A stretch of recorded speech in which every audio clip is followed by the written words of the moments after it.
নিজেও হয়তো জানতেন না তার জীবনের গল্পটি হবে একেবারে সিনেমার মতোই। স্কুলে পড়ার সময়ই অভিনয়ের প্রেমে পড়েন তিনি। কলেজে পড়ার সময় শুরু করেন অল্প পরিসরে মডেলিং, কিন্তু পরিবার চাইতো অভিনয় না করে চাকরি করুক মেয়ে। পরে কিছু কাজে জনপ্রিয়তা পেলে আর কেউ বাধা হতে পারেননি। মিউজিক ভিডিও দিয়ে শুরু করেন তার নিজস্ব ক্যারিয়ার। তাকে সবচেয়ে বেশি পরিচিতি এনে দেয় সালমান খানের সঙ্গে তেরে নাম সিনেমাটি। বলছি ভারতের অভিনেত্রী ভূমিকা চাওলার কথা।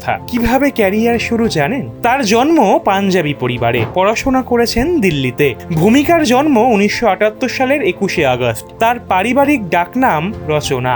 বাবা সেনাবাহিনীর চাকরি করতেন, যে কারণে বাসায় কড়া নিয়মের মধ্যে বড় হয়েছেন তিনি। 1997 সালে তিনি কাজের জন্য মুম্বাইতে চলে আসেন। শুরুতে নাম লেখান মিউজিক ভিডিওতে। 1998 সালে মাসুম তেরা চেহারা স্বল্পদৈর্ঘ্য সিনেমায় তিনি অভিনয় করেন। কিছু বিজ্ঞাপন চিত্র দেখা গেছে তাকে। প্রথম 2000 সালে তেলেগু সিনেমায় অভিনয় করেন তিনি। শুরু হয় পথ চলা। হয়তো নিজেও জানতেন না তার জীবনের গল্পটি হবে একেবারে সিনেমার মতোই। কেন বলিউড থেকে দূরে তেরে নাম সিনেমা দিয়ে তুমুল আলোচনায় আসেন তিনি, কিন্তু পরবর্তী সময়ে বলিউড থেকে আবার ছিটকেও যান তিনি। এই অভিনেত্রীকে সবচেয়ে বেশি শুনতে হয় বলিউডে কেন শক্ত জায়গা করতে পারলেন না। এ প্রশ্নে তিনি প্রায়ই বলে থাকেন ক্যারিয়ারে কিছু ভুল ছিল। বিভিন্ন সময় অনেক বেশি কাজে ব্যস্ত থাকায় ও শিডিউল দেওয়া থাকায় ভালো কিছু সিনেমার চিত্রনাট্য হাতছাড়া করতে হয়েছে, যা ছিল আমার জন্য সবচেয়ে বড় ভুল। 2005 সালে সিলসিলে সিনেমা নিয়ে আশা দেখলেও সেটাও ব্যর্থ হয়। এই অভিনেত্রী ভূমিকা চাওলার কথা। কিভাবে ক্যারিয়ার শুরু জানেন? তার জন্ম পাঞ্জাবি পরিবারে, পড়াশোনা করেছেন দিল্লিতে। ভূমিকার জন্ম 1978 সালের 21শে আগস্ট। তার পারিবারিক ডাকনাম রচনা।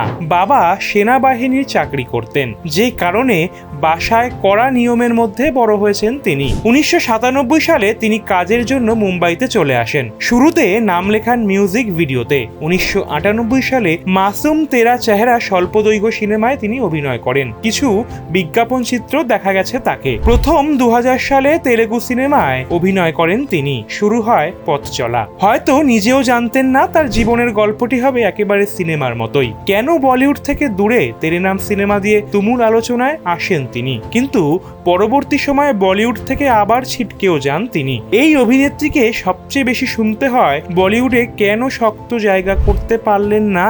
এ প্রশ্নে তিনি প্রায়ই বলে থাকেন ক্যারিয়ারে কিছু ভুল ছিল। বিভিন্ন সময় অনেক বেশি কাজে ব্যস্ত থাকায় ও শিডিউল দেওয়া থাকায় ভালো কিছু সিনেমার চিত্রনাট্য হাতছাড়া করতে হয়েছে, যা ছিল আমার জন্য সবচেয়ে বড় ভুল। 2005 সালে সিলসিলে সিনেমা নিয়ে আশা দেখলেও সেটাও ব্যর্থ হয়। এই অভিনেত্রীকে কারা কারা পছন্দ করেন?